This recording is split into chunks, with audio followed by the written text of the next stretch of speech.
It's Red Eye Radio.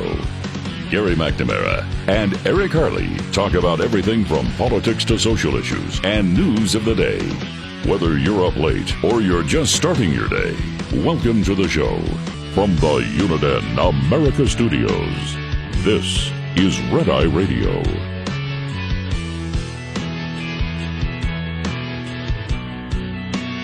All across America.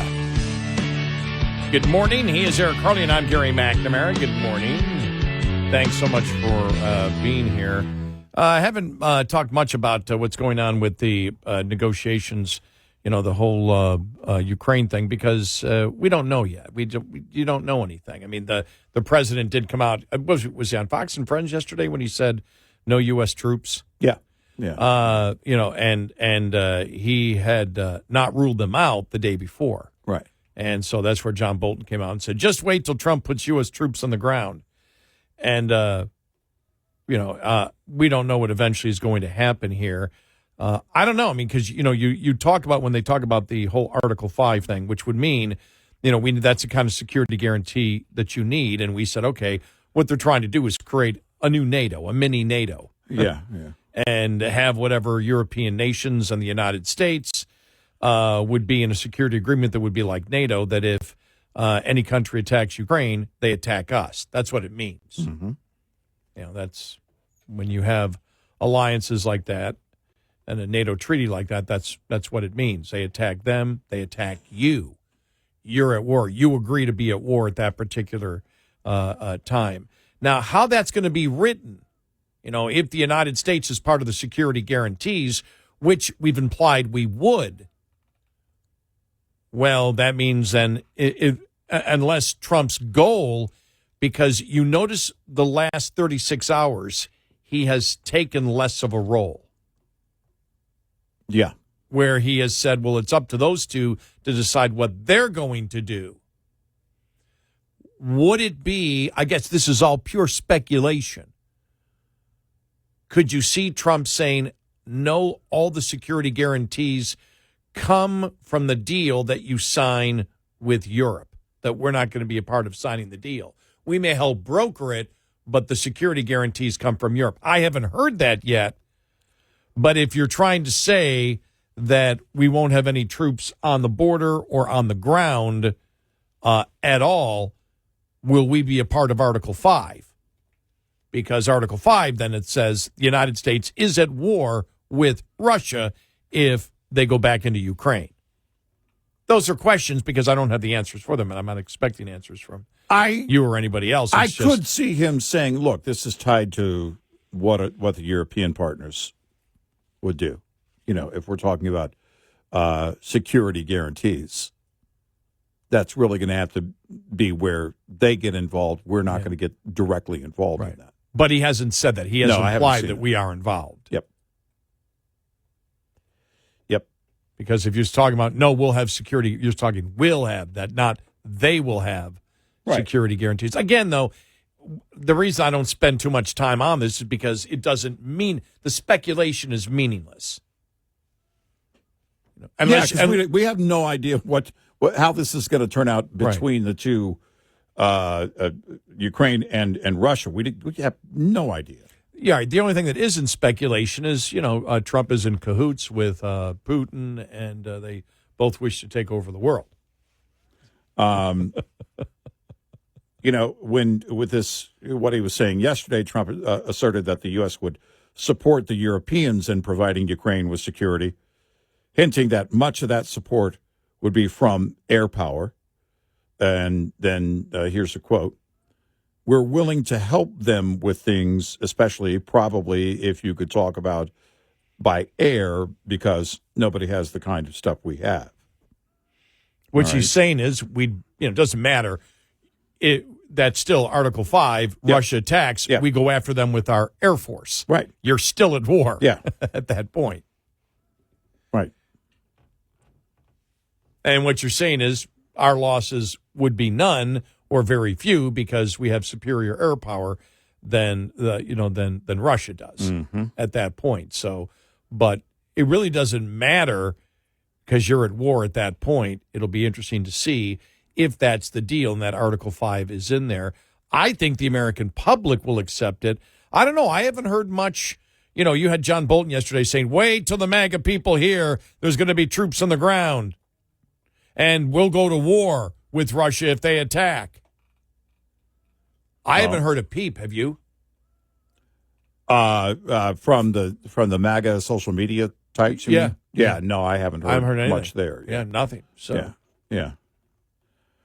You know, look, there's always a concern that you get into a situation and you have a security guarantee, and the fact that the president's already mentioned air power, and Putin knows that. And now Putin, the concern would be Putin is drawing you into a situation where you're going to be forced to go to war with Russia. And would you actually do it? The question is, does Putin believe you would actually do it? Now, I don't know how that benefits Putin at all in that scenario of drawing you in and then daring you to actually provide that security through air power or however you're going to do it. Well, I don't know where that benefits Putin, but again, we're not there yet. Well, I'll tell you where Putin might think it benefits him if a Democrat wins power in the White House. Yes, that was been my concern all along, is that Putin goes, okay, we talk. Let's say we come to an agreement even on some kind of small land swap or redrawing the border. And as far as I know, Governor Abbott from Texas isn't going to help with that redrawing. Although he probably could. It's then you see there will be another Democrat in the White House at some point. You know, we can all have our wishes. I know we can. Trust me, every birthday, right before I blow out the candles. But at some point, in reality, it is going to happen. And that's when Putin knows he makes his move again, if that's what he wants to do. That could have been the entire game here all along. Rebuild by getting back in the trade game, getting relief from sanctions over the next few years, and then going back in for the long shot. That's always a possibility. He is impossible to predict and should not be trusted, period. So, because it has to be in Putin's mind. Well, okay, so they have Article 5 security guarantees. Well, what does that mean if there's a Democrat president? Exactly. And the Democrat president doesn't want to do it and says Europe should do it, and Europe doesn't do anything. It means nothing if you don't wish to enforce it past this administration. Right. And in that case, if there was an Article 5-like type of contract with Ukraine, which is what we have with NATO. If you attack France, you attack the United States. That's how it's viewed. And, by the way, if that did happen, then we would go probably under Democrat or Republican president, most likely be involved in that. Right. I have to say most likely, though, because I don't know who the next Democrat president might be someday. Yeah. Right. You know, it could be the president could be Ms. AOC and Ms. Now. And, but all of those are contingencies on, again, what happens in the future, and everything is focused on, where we are at the moment. It is such a difficult situation because of the fact that I don't believe for a moment that Putin wants peace. But he might very well could be in the place where he's forced to. You're going to have to, you really don't have a choice here, because your morale internally is all but gone. Well, and you can't keep on this forever knowing Zelensky's going to put up the fight, and now knowing Zelensky has the support of, to some extent, the U.S., but more importantly, we've known this, but Europe being at the table the other day was a big deal. So it's impossible to know what he believes, but I don't believe he ultimately I don't believe his first choice would be peace. Well, I think if Ukraine unconditionally surrendered, he would go for that peace. Well, so I think you're wrong. Yeah. If that's what you call peace, but but that's there's nothing you can change about that. There's nothing you can change in terms of trying to change the nature or the predictability of a Vladimir Putin. And so I believe the president has done a very good job in this process, the best that can be expected from any president or what I might expect from any president so far. Well, I think that you have to look at the other choices at hand. Is the president doing a better job than Kamala Harris would have done is the actual question you would ask, because that's the only thing that would be in the realm of possibility. Kamala would have attended a protest, pro-Ukraine protest. Not in Ukraine, of course, because that would be too dangerous. On the streets somewhere in a city in California. From what I hear now, she'll be judging the Ms. Now pageant. Yeah, probably. What a pageant that would be. I just thought, oh, man, my mind goes in a lot of different directions than that one. Is that pageantry? Is that something we want to see? I don't think it is. I really don't. I don't think I'm going to be able to get past the Ms. Now when I saw that yesterday. No. We're talking about MSNBC, who's rebranded to MS Now. Yeah. So I think it was Babylon B just said, just admit it, call it MS-13 and be done with it. Well, now, they might not be happy. Look, they're losing so much money, they couldn't afford 3 of their 5 letters. This is bad.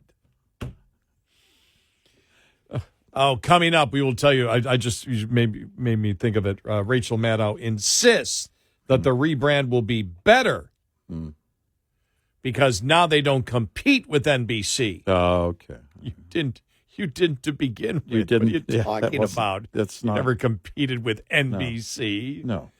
866-90 Red Eye. This morning's USDA Farm Report is brought to you by Howe's Products.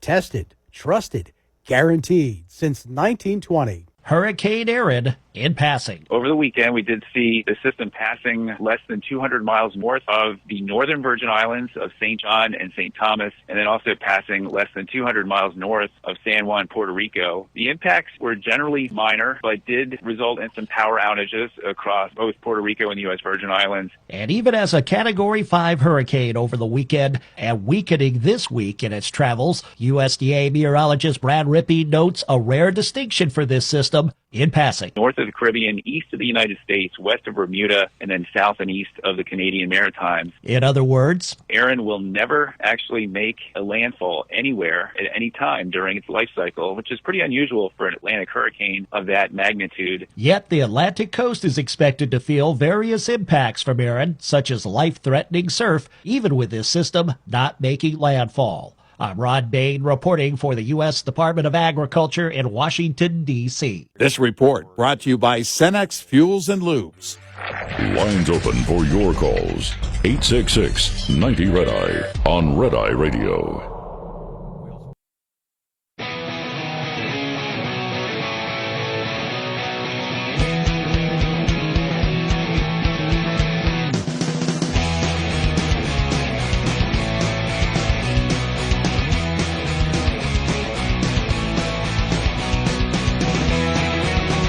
We are Red Eye Radio. He's Eric Harley, and I'm Gary McNamara.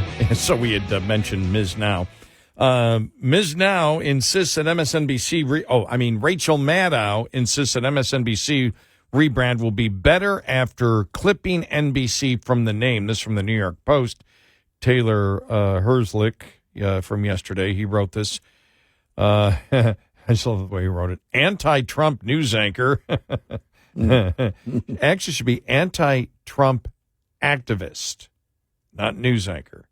Rachel Madow defended MSNBC's rebrand to MS Now, Ms. Now, arguing that the leftist cable channel would no longer have to vie for owner NBC Universal's leftovers. Leftovers. What does that mean? Like Brian Williams. Oh, my gosh. She actually has a point. I'm sorry. I mean, that's the first thing I think She of. was right. I didn't even think about that. Yeah. I'm sorry. I just said Rachel Maddow might be right, assuming that's what she meant. Even that is Chuck Todd.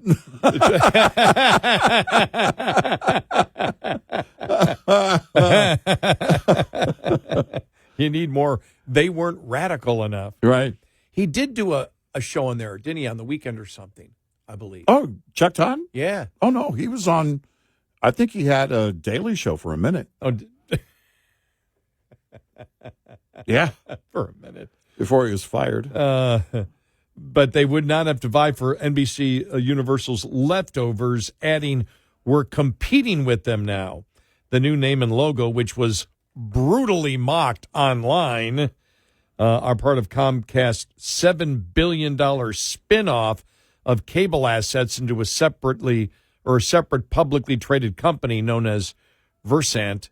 During a recent podcast episode hosted by tech journalists, MSNBC will no longer have to make do with leftovers from NBC News programming and in-field reporting.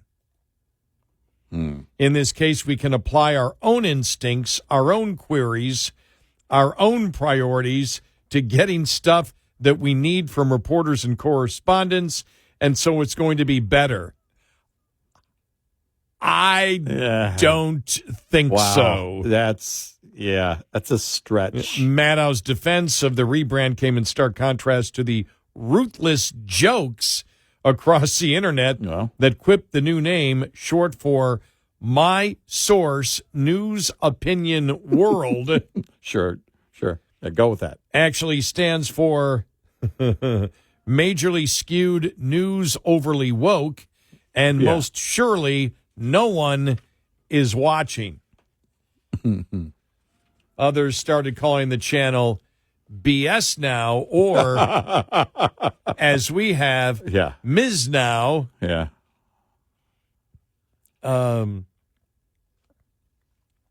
Now a space away from the rest of the channel name, and looks like it stands for, and this is true, multiple sclerosis. I didn't see that too. I just saw. Oh, yeah. I didn't think of that, but yeah. When I saw MS. MS, yeah. If there was ever a time for us to change our name, this is it. Well, yeah. Because we're not just separating from NBC News in corporate terms. We're competing with them now. No, you're not. No. They're not a direct competitor. No. Your direct competitors are CNN. Well, your direct competitors in any media is everybody. We've often said that. Yeah. But NBC is not a direct competitor of MSNBC. No. Yeah. Nope. Your closest competitors would be all the other liberal news networks. Actually, your competitors would be, because I don't think, you think MSNBC shares any audience, or if MSNBC didn't exist, that Fox News would have more viewers? No. No, they don't share any audience. Yes. So they really don't. You're actually competing probably more with liberal podcasts. Those are probably your direct competitors. Right. Because everybody, you see all the time that, when Fox says, we beat CNN and MSNBC, they're not in competition together. No. They're looking for a completely different audience. Yep. So, there you go.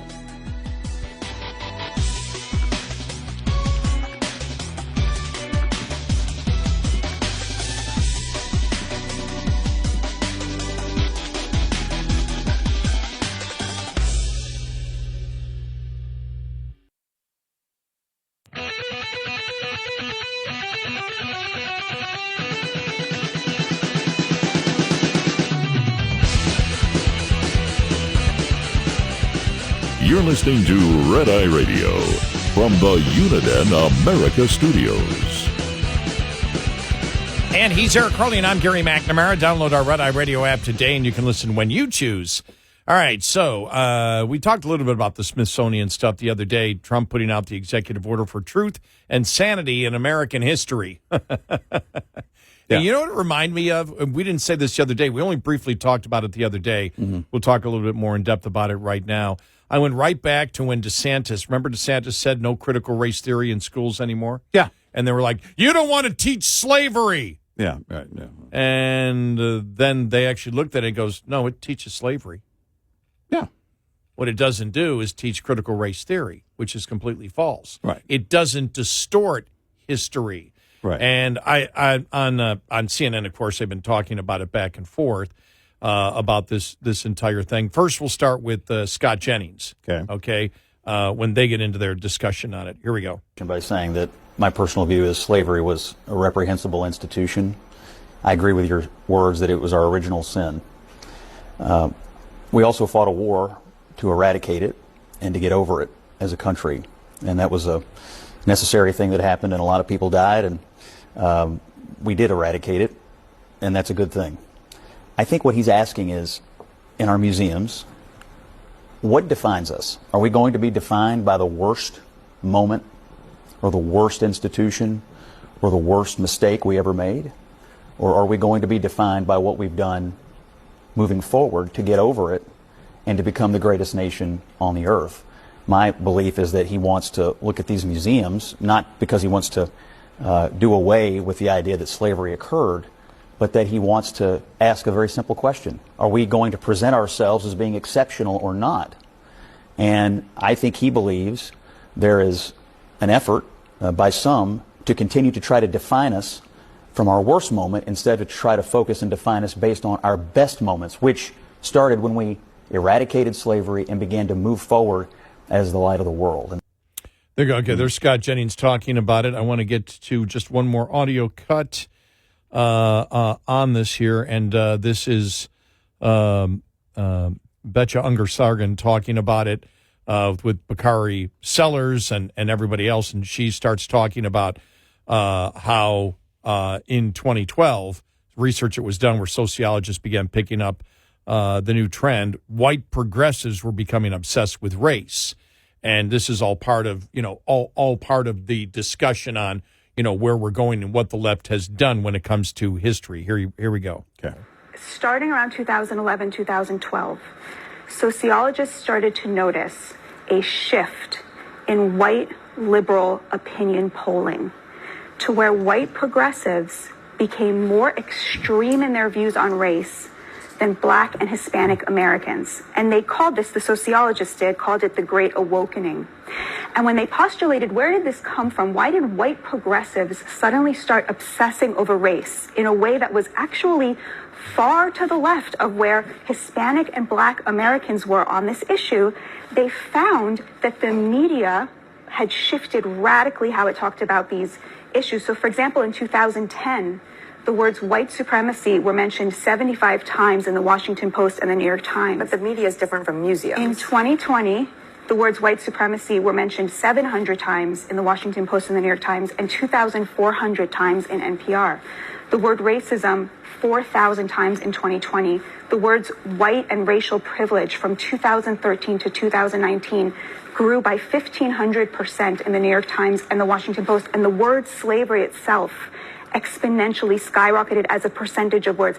I'm offering this only to suggest. I understand. I'm just wondering what do you think is the problem with talking about slavery, white supremacy, racism, et cetera? So the point I'm trying to make here is that liberals will say, well, this is a reflection of reality. But of course it isn't. This is a reflection of a newfound obsession that was driven by the media. And that doesn't reflect either the moral evil of these things or the historical accuracy. I do want to dive into what you mean by that. Okay, and let's combine both of these. And we'll be much more blunt because for some reason Republicans, and I won't say Ungar-Sargon is a conservative at all because she actually is somebody who is a recent, she's recently had the conversion from being a leftist to a more Republican populist, but has understood now what happened with the culture wars. Has become much more conservative, probably on the culture wars. And so I look at this and I understand what both of them are saying, but it's funny because it's like, like Scott Jennings talking in the series saying, he's got to talk very low about, slavery. Yeah. We all know slavery existed. Yeah. We all know what happened in Florida. This is just the ridiculousness 2.0, because remember, the Democrats were screaming that that in Florida that DeSantis wished to get rid. They're not going to teach about slavery anymore. They're not going to teach about slavery anymore. Just like in Florida, they screamed, what was it? Don't say gay. Yeah, right. Don't say gay, which completely was false, was completely a lie. Both when they said it was about don't say gay and when they said that DeSantis didn't want to teach slavery anymore. Slavery is in all the history books in Florida. What happened is, and we all know it, at the same time that you had, and Unger Sargon is right, that so much of this came from white liberals. And at the same time, the books on critical race theory that were really written all the way going back to the 70s and into the 90s, they came back to the forefront again with new authors pushed by this entire thing. Oh, yeah. That we're a more white supremacist nation than we've ever been before. Yeah. And that critical race theory came along, and the promotion of critical race theory, that whites are so culturally racist, that it's so ingrained, white privilege, you name it. All of that, was thrown out in probably a period of the last decade, at the American public, that whites are so culturally racist where it's to the point where it's almost genetic. And the entire point was, we are going to, number one, make you forever oppressors and us forever victims. Right. And that's inaccurate to put into the history books. It's completely inaccurate to portray that as the history to the present of the United States, because there's a major difference. You see people, for example, on The View all the time. We live in a more racist and sexist society than we've ever done before. There is no way that you can, as a neutral observer, look at the United States of America today and look at it back 100 years ago and 150 years ago and make that statement. It's categorically false, except for the institution that has kept the mentality of slavery and Jim Crow alive, and that's the Democratic Party, which still practices identity politics. And the one thing that she didn't mention, I don't know what she was referring to with the sociologist, I would love to read some of the material on that, is that I believe that a lot of this that came from white liberal progressives who have been living with the identity politics of the Democratic Party, that we judge people by groups and not individuals. They do that in their life. They do have white guilt. They think like a racist. They're guilty about thinking like a racist, so they wish to project it everywhere. And, of course, they wish to project it to their opposition. That's the bluntness that you and I have always promoted this crap as being, because we could never understand why the first thing out of their mouth was, you guys are racist. You guys are racist. What are you talking about? And then we realized they're projecting their feelings on us. We know, every Democrat knows listening right now, the Democratic Party is the party of identity politics. They judge people by groups and not individuals. As long as you do that, you're never going to solve the racism problem unless you treat. Remember the gentleman who was on, it was a black young gentleman, the author that was on The View? Oh, yeah. And said the exact same thing we said. As long as you continue to do that, as long as you don't treat everybody you meet as an individual, as soon as you start putting people in groups, that's where the racism is. You don't even understand you're the racist. Well, and the critical race theory that they wanted to teach in schools, what did they run into? And we always said, look, you're not going up against the opposition politically. You're going up against the parents, including mixed marriages. Remember that? Oh, I remember that interview with the one couple. So you had the one couple that showed up at a school meeting that said, well, wait a minute. I'm white. My husband is black. You're saying that I'm the oppressor and he is forever the victim. I think it was the husband who was black who said that. Okay. That my wife is a racist. Because I know there were at least 3 or 4 different couples that showed up and that they objected, but the same entire argument applies here. Our children are led to believe either mom or dad is the oppressor or mom or dad is the eternal victim. Yeah. Which, by the way, what does that make the children if they're a product of a mixed marriage? Yeah. Oh, now we have to go back to Obama, where race is a social construct, and that's what you have to teach your kids. But what do you teach them in the home? Which one is right to teach? And the other thing is the focus that attempting to make it that the United States is the worst racist nation and continues to be, when if you look at the history of racism throughout the world and slavery throughout the world, it's existed and every society has practiced it. Yep. Every society has practiced it. Right. Look, no one should want to erase history. But also, no one should want to rewrite history. Well, the reason that number one, I don't want to rewrite history for the sake of it. I want the truth always to be out there. Exactly. But the other reason is because history explains where Democrats and liberals are today.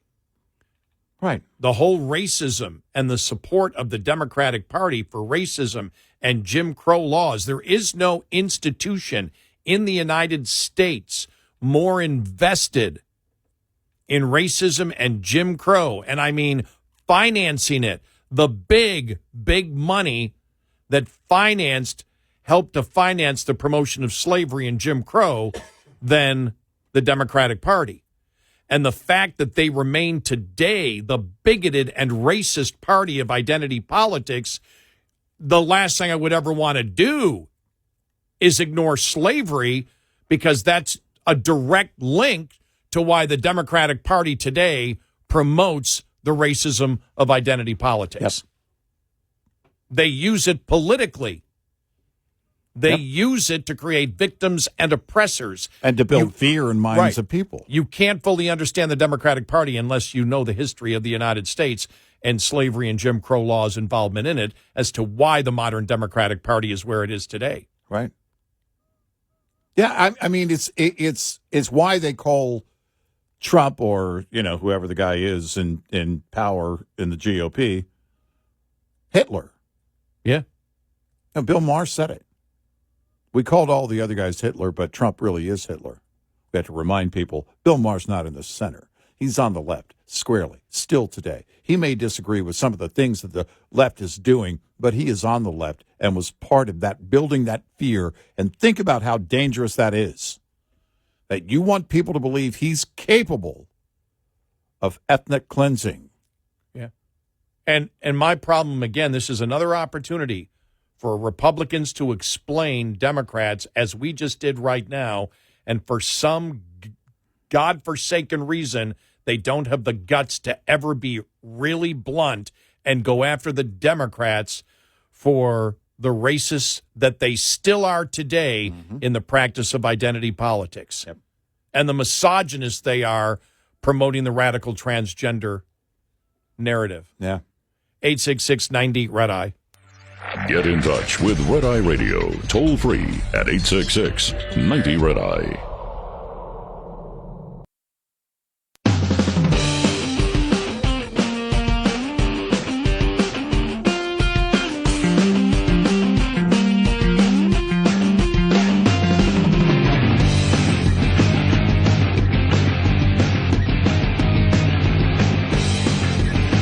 Radio. He is Eric Harley, and I'm Gary McNamara. Will be interesting to see what progress is made this week on the whole Ukraine thing. Yeah. Whether they get a date set. You would expect a date set by the end of the week. I would think so. We might hear something today or tomorrow. The president seems to think that, it's all going to happen within a couple of weeks, but they've been saying that. But we'll see. Talking about getting everybody in the room, that's going to be a big deal. Well, he said he wants not everybody in the room. Trump was saying there's going to be the meeting with just Zelenskyy and Putin himself. Ultimately, that is. The bilateral meeting is it. But they have to go through the trilateral process first, and I don't know what that looks like.